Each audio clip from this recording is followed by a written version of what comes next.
দেশের বাইরে আমার কোনো ঠিকানা নেই।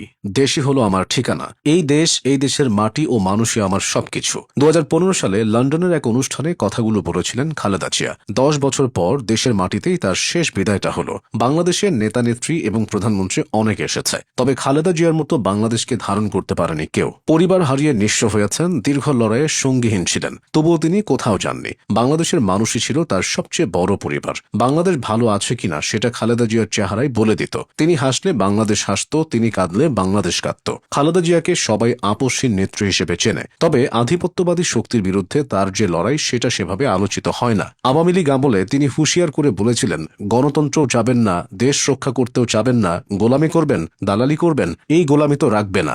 শেখ হাসিনাকে ইঙ্গিত করে খালেদা জিয়া আরও বলেছিলেন, লেন্দুব দর্জির ইতিহাসটা পড়ে দেখেন, সেও কিন্তু টিকে নাই বেশি দিন, তাকে বিদায় নিতে হয়েছে এত দালালি করে। খালেদা জিয়ার কথাগুলো এক দশক পর এসে ঠিকই বাস্তব প্রমাণিত হয়েছে। শেখ হাসিনা দেশের স্বার্থ জলাঞ্জলি দিয়ে ভারতকে প্রাধান্য দিলেও খালেদা জিয়া সবসময় দেশের মানুষের পাশে ছিলেন। ভারত শেখ হাসিনাকে যতটা বন্ধুসুলভ দৃষ্টিতে দেখেছে, খালেদা জিয়াকে ততটা দেখেনি। এর কারণ ছিল খালেদা জিয়ার বাংলাদেশী সার্বভৌমত্বের প্রতি আস্থা। প্রধানমন্ত্রী ও বিরোধী দলীয় নেতা হিসেবে ভারতের সাথে স্থলপথে ট্রানজিট এবং যোগাযোগ সংযোগের প্রতি তার অবিচল বিরোধিতা। প্রধানমন্ত্রী হিসেবে খালেদা জিয়া বাংলাদেশী ভূখণ্ড পেরিয়ে উত্তর পূর্ব রাজ্যগুলোতে ভারতের ট্রানজিট অধিকার প্রত্যাখ্যান করেছিলেন। যুক্তি দিয়েছিলেন যে এটি তার দেশের নিরাপত্তা এবং সার্বভৌমত্বের লঙ্ঘন। তিনি আরও যুক্তি দিয়েছিলেন যে ভারতীয় ট্রাকগুলোকে বাংলাদেশি রাস্তায় টোলমুক্ত ব্যবহারের সুযোগ দেওয়া দাসত্বের অনুরূপ। খালেদা জিয়া 1972 সালের ভারত বাংলাদেশ মৈত্রী চুক্তি নবায়নেরও বিরোধিতা করেছিলেন, যা অনেকে সামরিক দৃষ্টিকোণ থেকে কৌশলগতভাবে গুরুত্বপূর্ণ বলে মনে করেছিলেন। খালেদা জিয়া যুক্তি দিয়েছিলেন যে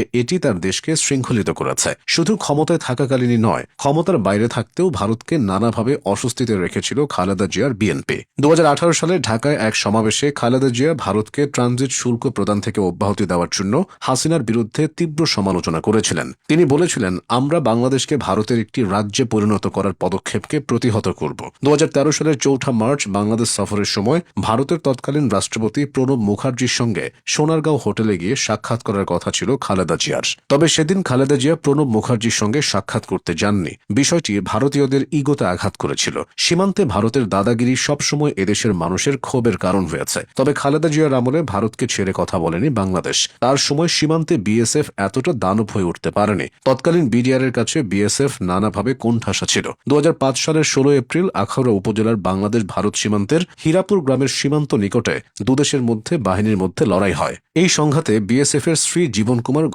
হয়ে প্রাণ হারায়। এছাড়া কনস্টেবল কে সুরেন্দার মারাত্মক আহত হয়। শেষে বিএসএফ এ দুজনকে রেখে বাংলাদেশের ভূমি ত্যাগ করতে বাধ্য হয়। পরবর্তীতে তৎকালীন বিএনপি নেতৃত্বাধীন জোট সরকার বীরত্বপূর্ণ কাজের স্বীকৃতি স্বরূপ দুজনকে বাংলাদেশ রাইফেলস পদক, 3 জনকে প্রেসিডেন্ট রাইফেলস পদক খেতাবে ভূষিত করেন। এছাড়া 8 জনকে ডিজির কমেন্ডেশন মেডেল প্রদান করা হয়। এসবের পেছনেও খালেদা জিয়ার ভূমিকা ছিল।